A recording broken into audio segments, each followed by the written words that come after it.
So in my church, I've seen a few times where our congregation, which is older, will push out newer pastors that they just don't mesh with very well.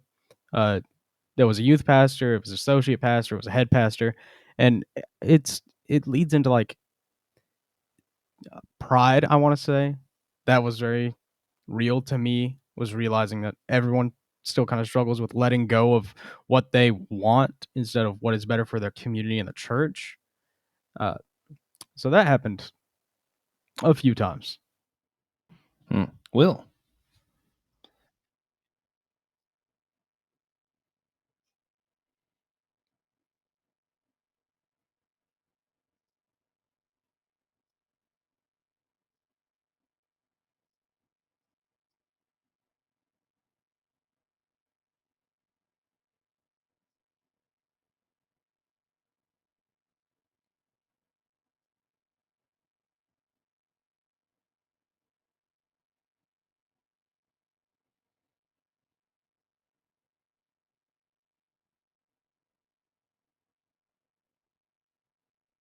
Hmm.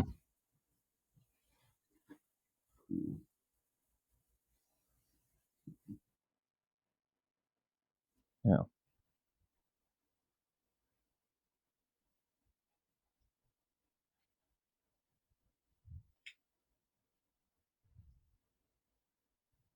Mhm. Yeah.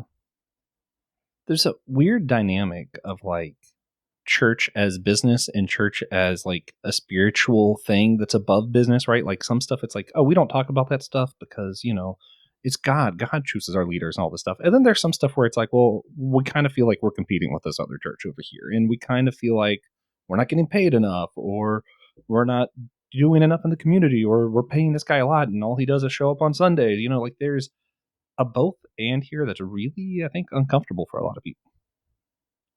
Yeah. I don't think it's uncomfortable. For everyone except for Elizabeth, it's really uncomfortable. I think it's uncomfortable if you make it uncomfortable, just kind of like how like you're not supposed to talk about pay in the workplace, and it's like no, it's you choose your level of comfort.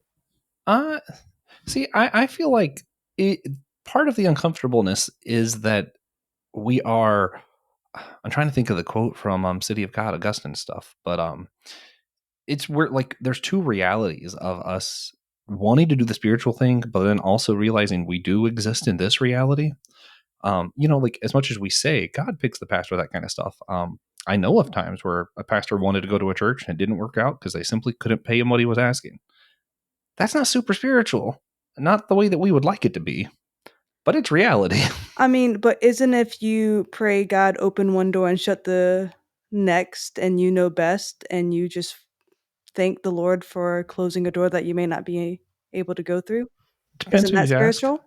That really feels a lot more to a lot of us like you're just kind of pigeonholing and coming up with excuses to make it sound spiritual again. No. But it depends. I mean, it does to me. It's Yeah, not what yeah, it yeah, I'm sounds just like. saying, but, like, my thing is, I instead of, like, seeing a closed door as it's like, "Oh, they couldn't pay me enough, they can't run their church finances," it's like, well, I pray blessing on those churches, but God has another opportunity for me. Or like I've known people who do need to be bivocational, and so then that's a heart check for you.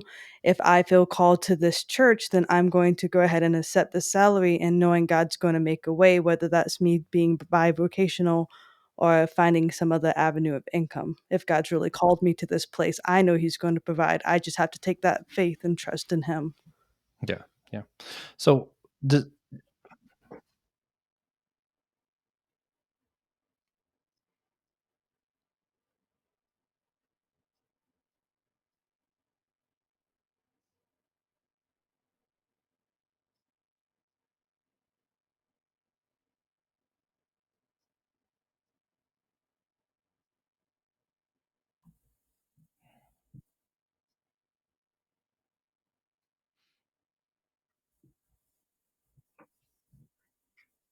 mhm,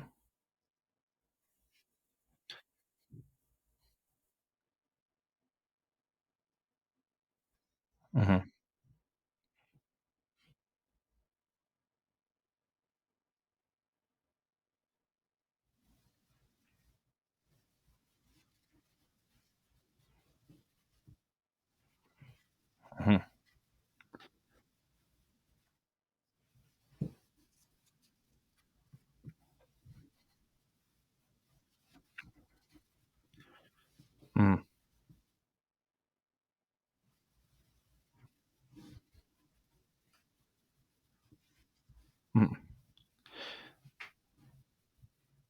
Yeah.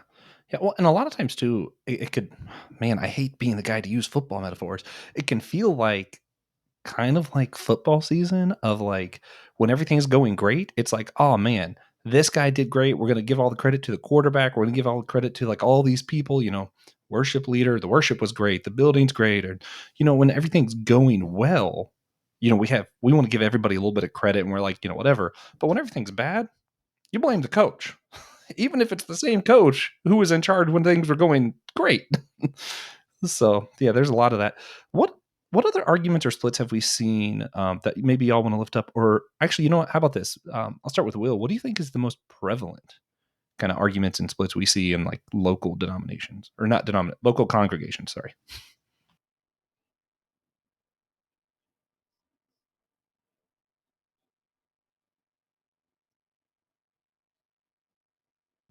Yeah.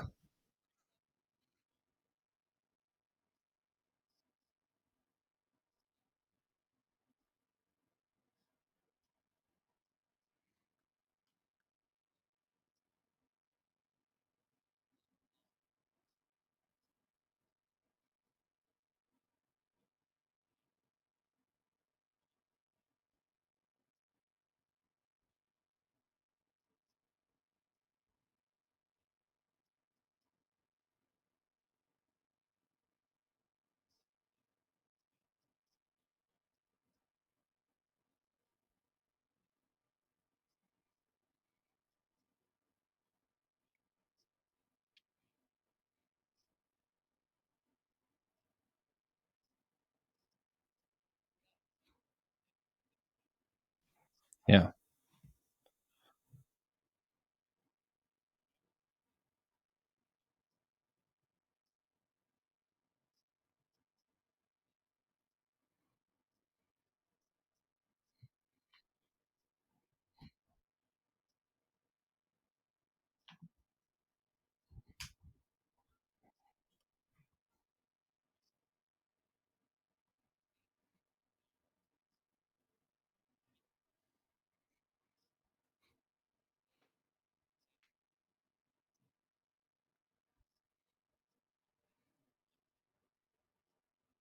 Hmm.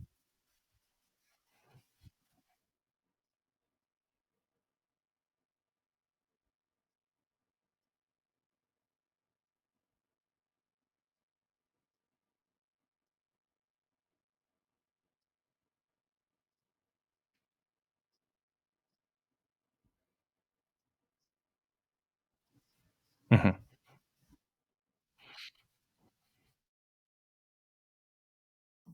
Hmm.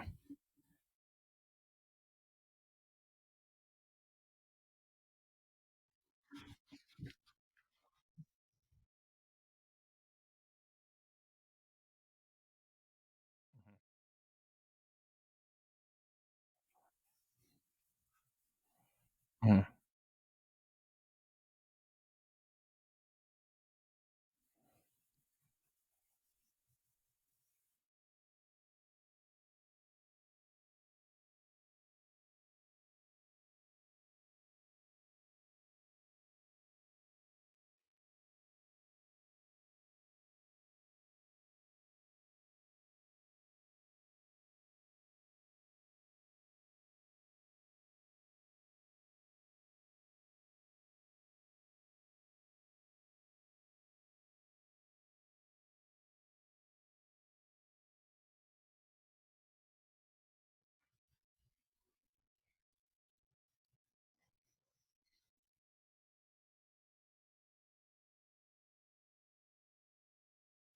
Hmm.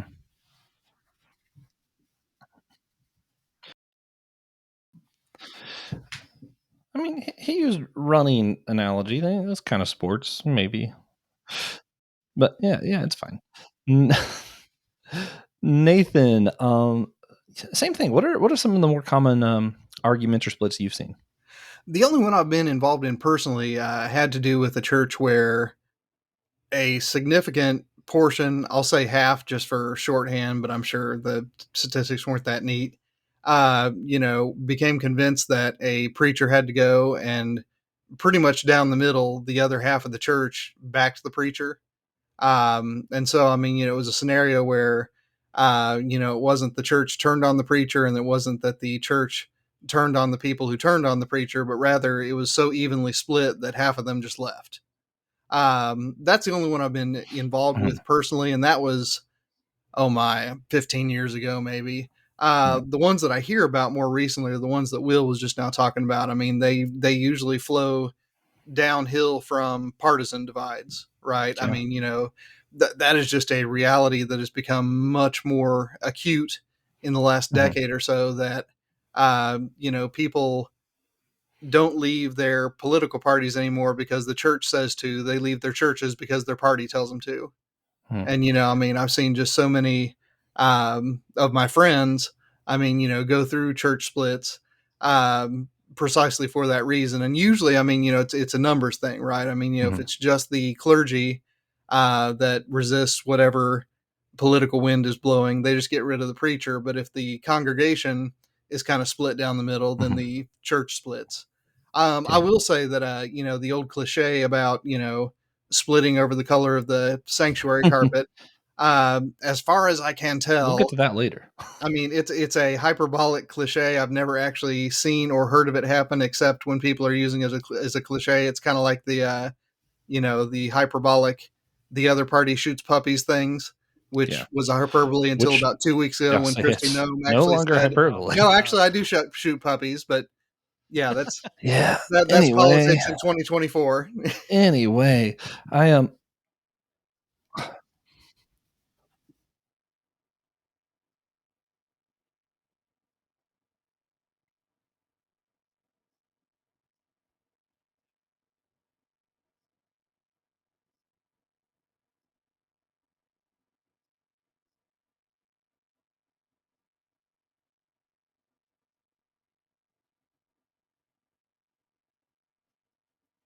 That makes some sense. That makes some sense.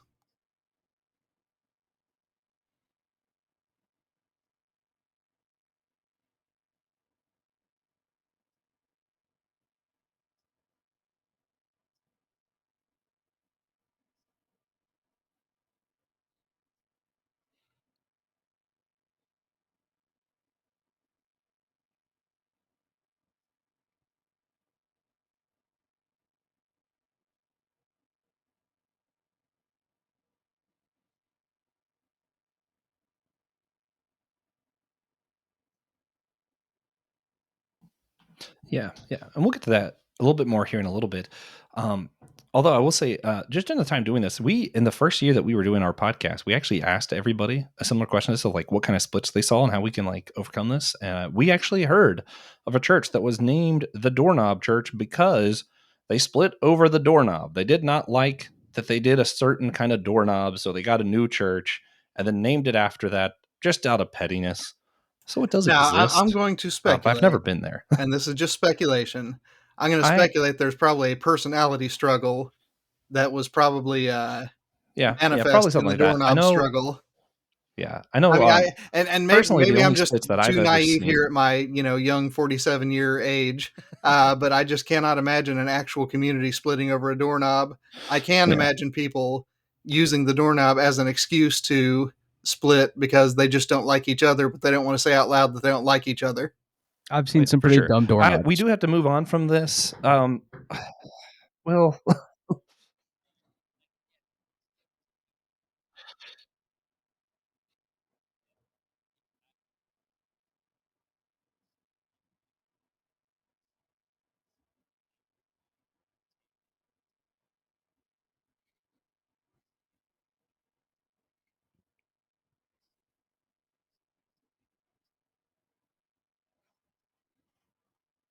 mhm,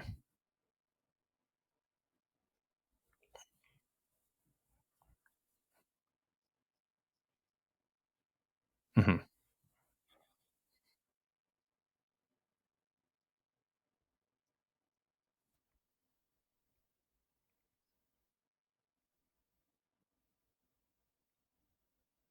yeah,